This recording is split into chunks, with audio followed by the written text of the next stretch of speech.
مومن کے لیے صرف حلال و حرام کی پہچان ہی کافی نہیں ہے، بلکہ پہچان کے بعد پھر اس پہ عمل کرنا بھی لازم ہے۔ یعنی ایک بندہ ہے کہ جسے یہ پہچان ہو جائے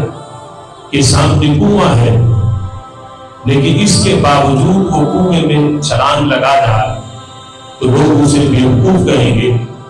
کہ ایک تو وہ بندہ ہے کہ جو نبینا ہو وہ کنویں میں گر جائے تو لوگ کہیں گے کہ اسے تو پتہ نہیں چلا، لیکن جسے پتہ بھی ہو کہ یہ کنواں ہے پھر اس میں چھلانگ لگا ہے تو اس میں اس کی بہت بڑی حماقت ہے۔ تو اس لیے مومن جب حلال کو جان لے، حرام کو جان لے، پھر اس جاننے کے باوجود وہ حرام کے اندر مبتلا ہو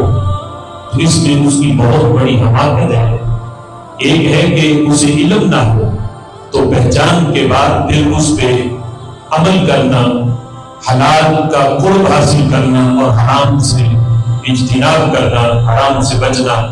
یہ بحیثیت مومن ہر مسلمان کے لیے ضروری ہے۔ اس لیے کہ جتنی بھی عبادات ہیں ان تمام عبادات کی اصل لذت اور چاشنی یہ حلال کھانے سے اور حرام سے اجتناب کرنے سے بندے کو ملتی ہے۔ اگر بندہ حرام سے اجتناب نہ کرے تو عبادات کی لذت نہیں، بلکہ بعد میں تو یہاں تک کہا کہ عبادت قبول ہی نہیں ہوتی کہ بندہ نمازی بھی ہو، روزے دار بھی ہو، حاجی بھی ہو، وہ زکات بھی دے، وہ سارے نیک اعمال کرے، لیکن وہ سود کھاتا ہو، حرام سے اجتناب نہ کرے، کاروبار کے لحاظ سے وہ ایسی خرید و فروخت کرتا ہو جس کی شریعت نے اجازت نہیں دی، تو ایسے معاملات جب کرے گا تو خالق کائنات جل جلالہ نہ اس کی فرضی اور نہ ہی اس کی نفلی عبادت کو قبول فرماتا ہے۔ تو اس لحاظ سے بھی حلال و حرام کے بارے میں جاننا اور ان کے بارے میں علم حاصل کرنا یہ اس لیے بھی ضروری ہے کہ بندہ آج بڑی مشقت سے شیطان کے ساتھ لڑ کے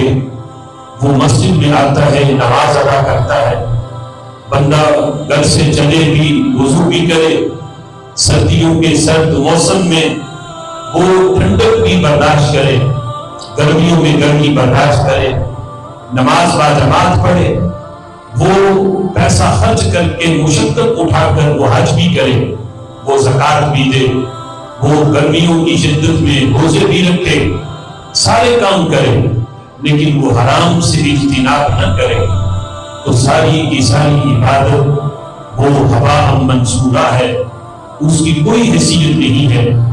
لیکن اگر عبادات کے اندر کوئی کمی ہو، یعنی نفل کی کثرت نہ ہو، فرضی عبادت کے ساتھ ساتھ لیکن بندہ حلال کھائے تو خالق کائنات جل جلالہ اس حلال کھانے پر اسے دنیا میں بھی برکت دیتا ہے اور حشر میں بھی اللہ اسے برکات عطا فرماتا ہے۔